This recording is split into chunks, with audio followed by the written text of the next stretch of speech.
ఈరోజు తెలుగుదేశం పార్టీ అవతరణ దినోత్సవం పురస్కరించుకుని ఇటీవలే వైసీపీ గుండాల చేత హత్యగామిపడ్డ మన రామకృష్ణ గారి కుటుంబాన్ని పరామర్శించి వాళ్ళకి ధైర్యం చెప్పడానికి, మా వంతు సాయం చేయడానికి ఇక్కడ వాళ్ళ నుంచి కలిసి మేము తోటి కార్యకర్తలుగా మేము మీతోటి మేము కలిసే ఉన్నాము, మీ అందరికీ అండగా ఉన్నాము.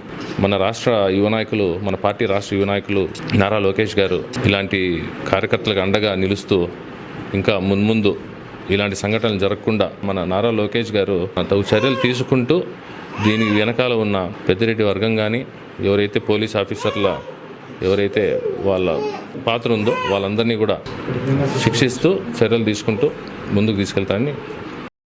మాకు ఇంకా ఎంతో బలం ఉండు, మాకు ఎంతో సంతోషమైండు.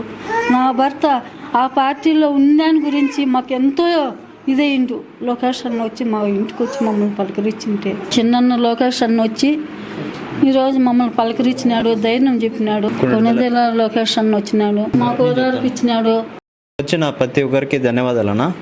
మమ్మల్ని ఇక్కడికి వచ్చి మీరు ఇంత ఆదరించి మాకు ధైర్యం చెప్పిన దానికి చాలా సంతోషం పడుతున్నాం. కానీ మా నాన్న మీరు తిరిగి తేలేరు, కానీ వాళ్ళని మా నాన్న ఎవరు హతమార్చినారో వాళ్ళని కఠినంగా శిక్షించి వాళ్ళకి ఖచ్చితంగా ఉరికమ్మలు ఎక్కించి వాళ్ళని ఇది చేస్తే తప్ప మన నాయకులకు ధైర్యం రాదు.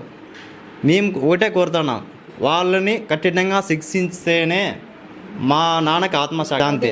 ఆయన పార్టీ కోసము పోరాడి ఈరోజు పార్టీ కోసం ప్రాణాలు అర్పించినాడు కదా, ఈ పార్టీ వాళ్ళని ఖచ్చితంగా శిక్షించి వాళ్ళని హతమార్చితే చాలా సంతోషపడతాడు. మా నాన్న పైన ఉన్నా కూడా చాలా సంతోషపడతాడు.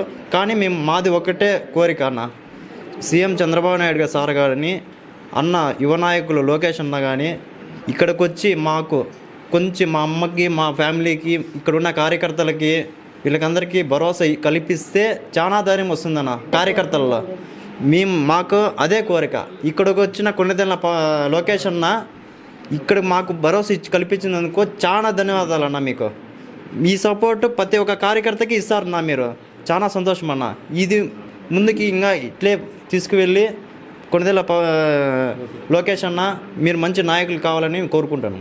అట్లానే నిందితులకి ఎవరెవరు దీని వెనుక మా నాన్న వెనుక ఎవరెవరు ఉన్నారో వాళ్ళని ఖచ్చితంగా శిక్షించాలా, అంటే శిక్ష పడాలి వాళ్ళకి. జీవితాంతం జైల్లోనే పడి వాళ్ళు సావాలా. ఇదే నా మా ఆశ.